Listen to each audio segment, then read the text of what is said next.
오늘 주신 말씀은 출애굽기 24장 1절부터 11절 말씀입니다.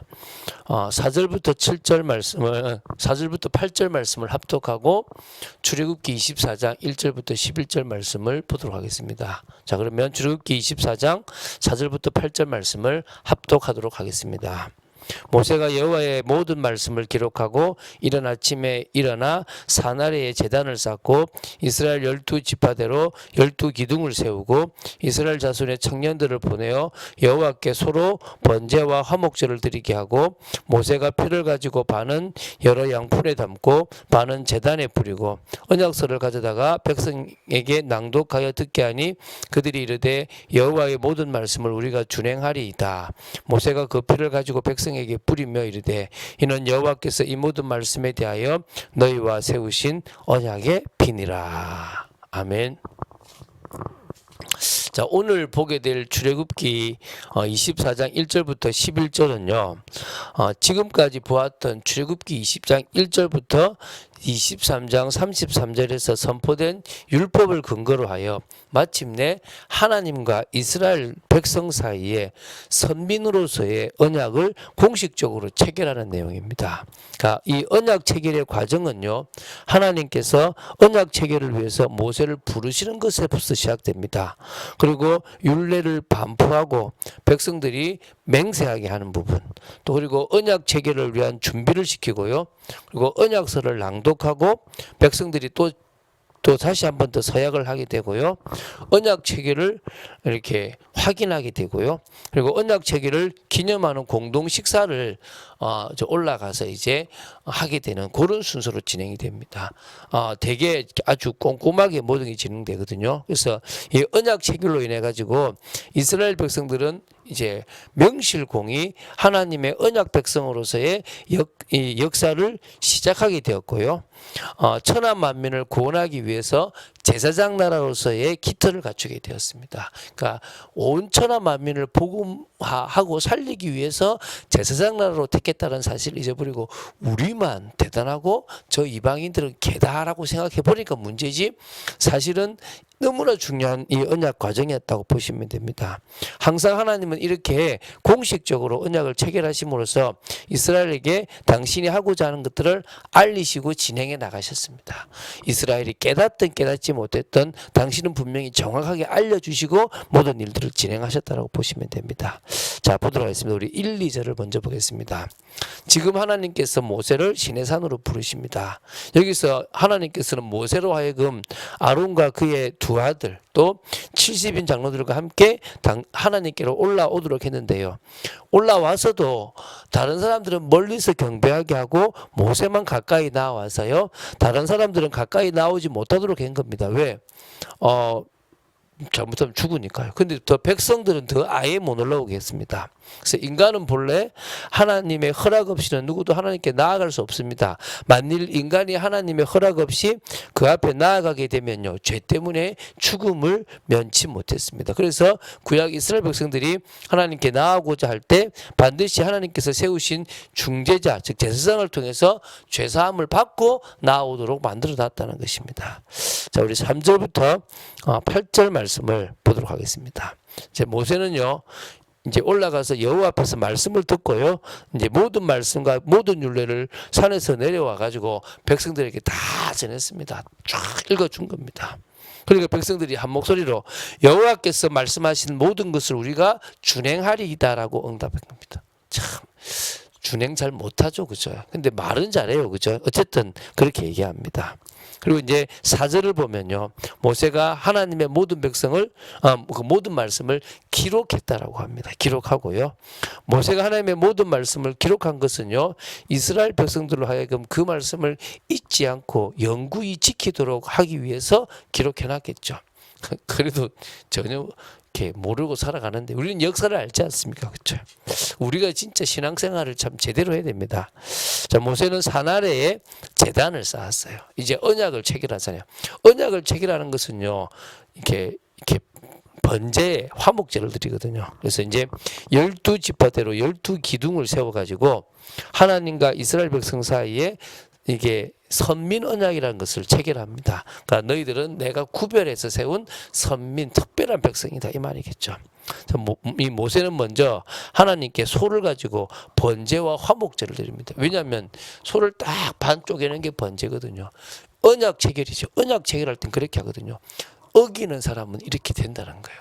되게 무서운 거거든요. 그래서 그 희생 제물에서 받은 피를 절반은 제단에 뿌리고 절반은 백성들에게 뿌린 겁니다. 그래서 이 언약의 당사자인 하나님과 이스라엘 백성이 같은 희생 제물의 피를 공유함으로써요 언약 안에서 하나로 연합되었다라고 보시면 됩니다. 이걸 상징적으로 표현하고 있거든요. 아무튼 희생 제물의 피가 제단과 백성들에게 뿌려짐으로써 말미암아 하나님과 이스라엘 백성 사이에 언약이 딱 체결되고 맺어졌단 말입니다. 하나님과의 모든 언약은 피로 말미암아 이루어집니다. 왜? 피 흘림이 없이는 절대로 하나님과의 관계를 맺을 수가 없기 때문입니다. 자, 모세는 이 언약서를 백성들에게 낭독하여 듣게 하였습니다. 이때 백성들은 다시 한번 여호와의 모든 말씀을 우리가 준행하리이다라고 고백하죠. 다시 말하지만 말뿐이지만 진짜 고백하는 사람 몇 명 안 되겠죠. 자, 이제 9절부터 11절 말씀을 보도록 하겠습니다. 자, 이제 모세가 처음에 데리고 왔듯이 아론의 두 아들인 나답과 아비후 그리고 백성의 장로 70명을 데리고 올라갑니다. 올라가서요 하나님과 함께 하나님을 보고 이제 하나님 앞에서 먹고 마십니다. 자, 이 출애굽기 19장 12절부터 13절에서는 산에 사면을 딱 그 지금 지경을 정해가지고 이스라엘 백성들이 아예 접근하지 못하도록 막았고요. 출애굽기 24장 1절 2절에서도 올라왔는데도 모세만 더 가까이 나왔어요. 그런데 지금은 이 아론 그다음에 나답과 아비후 이스라엘 장로들 그 70명을 이제 가까이 이제 오게 한 겁니다. 그러니까 번제와 화목제로 이렇게 언약을 체결하고 나니까 이제 어찌 보면요 나올 수 있게 되었다는 거죠.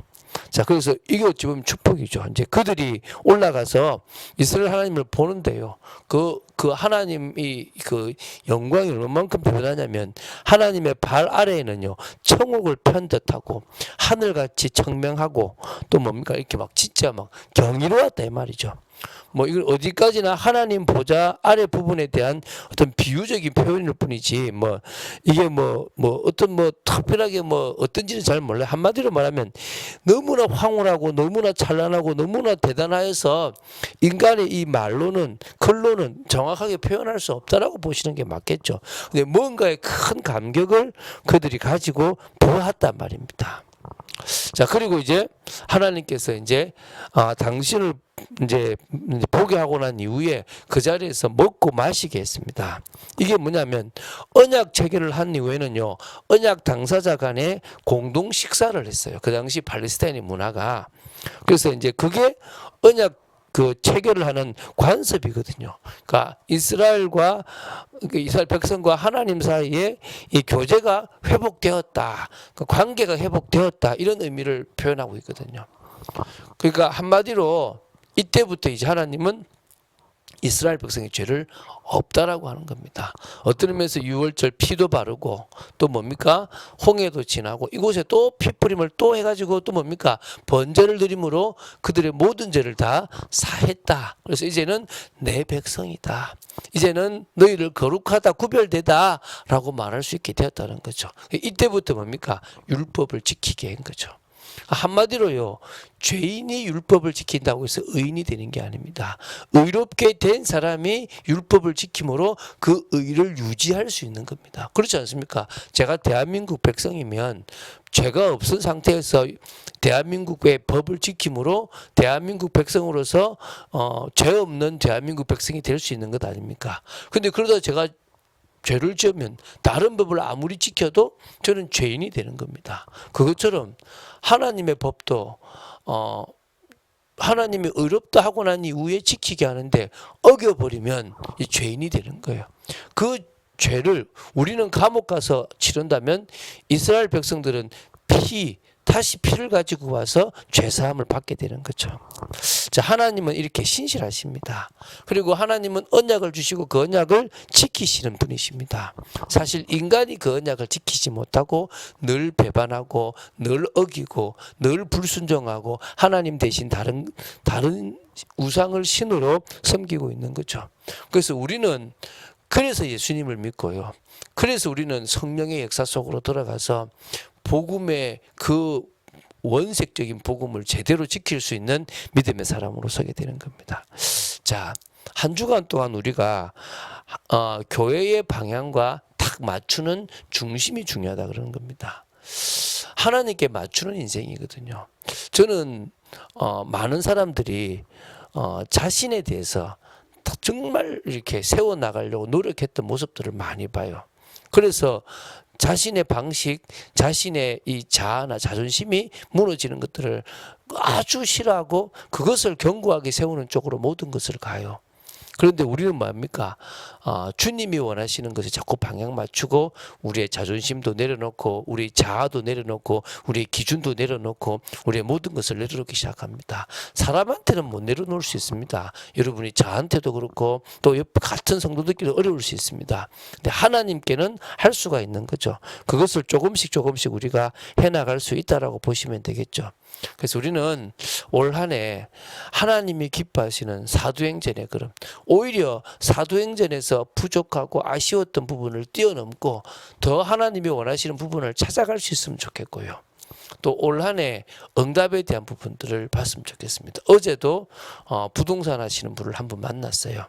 뭐 구해줄지 안 구해줄지는 모르는데 또 이렇게 만나게 됐거든요. 하나님께서 이렇게 자꾸 이런 만남들을 허락하시고 계십니다. 중요한 것은요, 우리가 아무리 노력해도 하나님이 역사하지 않으면 못 구하는 거고, 우리가 가만히 있어도 하나님께서 구해주시려면 구할 수 있다는 것입니다. 그래서 우리는 예배당이나 또 후대에 대한 것도, 후대도 마찬가지입니다. 사역자들이 마음을 담고 해야 이 모든 일들이 진행되어지는 거지, 그러지 못하면 이것도 역시 하나님 앞에서 또 우리가 기도하면서 하나님의 역사를 봐야 될 줄로 믿거든요. 또 더 나아가서 플랫폼 사역도 마찬가지입니다. 저는 저 나름대로, 또 각자는 각자 나름대로 그런 사역들을 진행하고 인도받아야 될 줄로 믿습니다. 그래서 하나님이 하시는 역사들을 봐야 될 줄로 믿습니다. 그런 축복과 그런 모든 것들을 사실적으로 응답으로 누리는 여러분 되시기를 주 예수 그리스도 이름으로 축원드립니다. 오늘도 응답받는 귀한 시간 되시기를 바랍니다. 이 시간 기도하겠습니다. 주는 그리스도시요 살아계신 하나님의 아들이심을 고백합니다. 우리가 하나님이 하시는 모든 계획 속에 우리가 있다는 사실을 기억해야 될 줄로 믿습니다. 하나님께서 이스라엘을 통하여 전 세계를 구원하시려고 하시는 그 계획을 가장 인간이 모르고 가장 어떤 의미에서 저희들이 모른다는 것들을 봅니다. 아버지 하나님, 정말 저희들이 하나님이 하고자 하시는 것들을 더 사실적으로 알고 그것에 방향 맞춰 갈 수 있는 영적인 귀와 영적인 눈과 영적인 마음이 있도록 지켜주시고, 아버지 하나님 정말 참빛교를 통해서 하시고자 하는 부분들을 보도록 지켜주실 줄로 믿습니다. 주 예수 그리스도 이름으로 기도드립니다. 아멘.